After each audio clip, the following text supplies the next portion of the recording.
Madcap Music Review. We're here with legendary axeman Marty Friedman. How you doing, brother? How you doing, man? Nice to meet you. Doing well, doing well. We're here at Paul Reed Smith Guitars. You've got a new signature model coming out?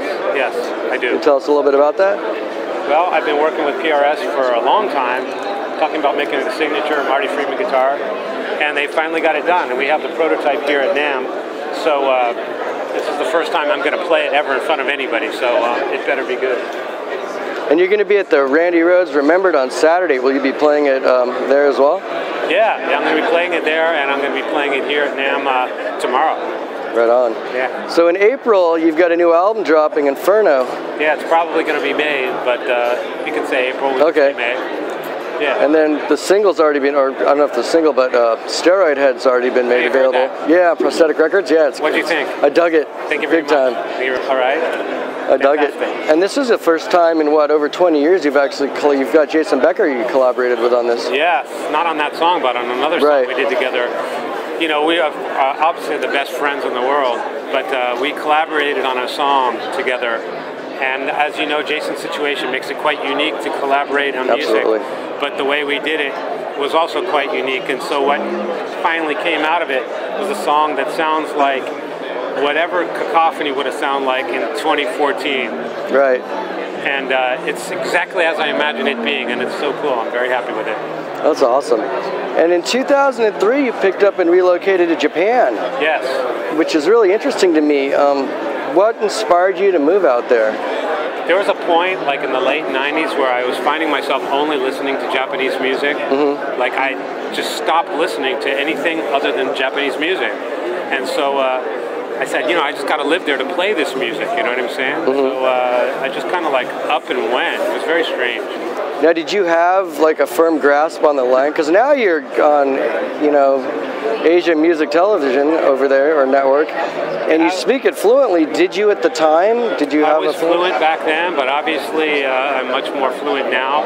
And Japanese is like one of those languages, well, probably like any language.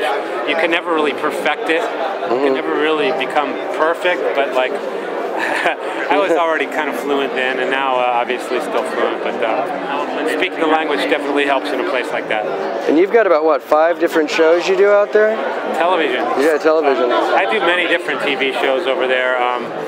I've probably done over like 600 of them, but depending on what I'm doing, I could be a regular on a certain amount of shows. Right now, I'm a regular on 2 or 3 shows, but like I do a lot of one-offs and stuff. Does that help build up the confidence in speaking and communicating? That's a great question. It certainly does. I mean, it helps you.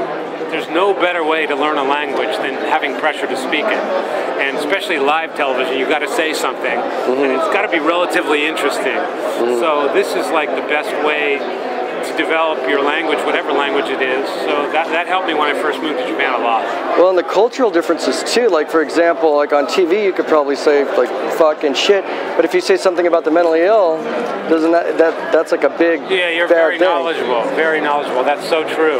You can't. Like if you say that guy's crazy or like you know. I have a story like that. I think you probably read it somewhere because I've told this story before.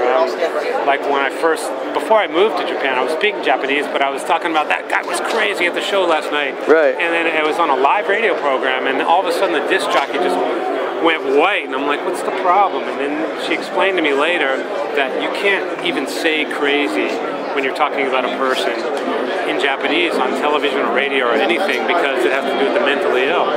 And they don't have cuss words like fuck and shit and things like that. Right. So like you can pretty much say anything you want, like on TV or the radio, regarding to those type of things, but you can't make any kind of talk about handicapped or mentally ill or things like that. It's a big no-no. Now, were you over there in 2011 when the earthquake hit? Yes, I was. I was actually in the studio. I was rehearsing for a show in Okinawa, but I was in Tokyo. And the studio started shaking, and the PA columns started shaking, and we all, what do you call it, evacuated the building.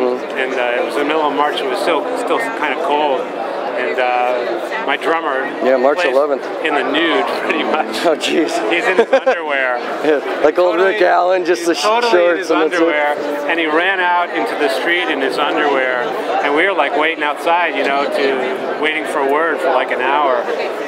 fucking guy was out in his underwear in the street for a while. Well, 9.0, I mean, even with all the time you've spent in LA, I mean, it's not that's the strongest earthquake recorded since I've been doing it. Yeah, that was the strongest one I've been in, and actually I was in Tokyo, so I wasn't in Fukushima where the main thing happened. So it was by far the strongest one I felt in Tokyo, and it was pretty much pandemonium and very frightening. Yeah.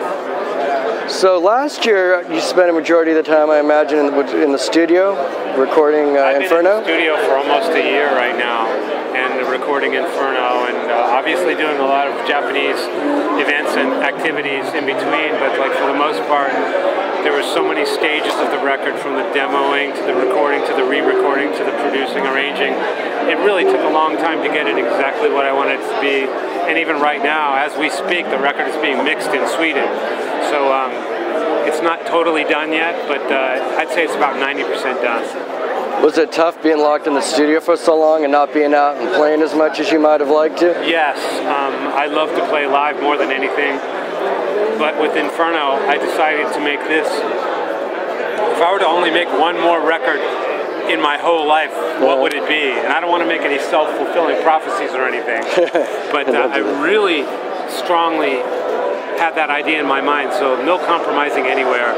If I have to take years to do it, I'll take years. If it takes months, weeks, years, decades, whatever. It took a long time. It was about 14 months. So I sacrificed playing live. I did some touring actually in Japan, but not nearly as much as I usually do. So where's a good place for people to catch you and find you on the web that want to keep up with, you know, what's going on with the world of Marty Friedman, the new album, Prosthetic Records, all that good stuff? Yeah, Prosthetic is good, and the Marty Friedman website, martyfriedman.com. Nice to see you. I love NAMM because you see all kinds of stuff. Yeah, it's like seeing all your buddies. How are you? Yeah, everything's good? Yeah, everything's great, man. It's good to see you. Oh, thank you. Yeah, so what was I saying? Prosthetic Records, fantastic, and I guess my homepage, the website, martyfriedman.com, and I try so hard to like update Facebook and Twitter and stuff like that. Not nearly as good as some of my friends do, but I do my best and try to help out with that. And then I have a Japanese website, which is martyfan.com. And, yeah, it's all good, you know, check it out. And I just really hope everybody loves Inferno.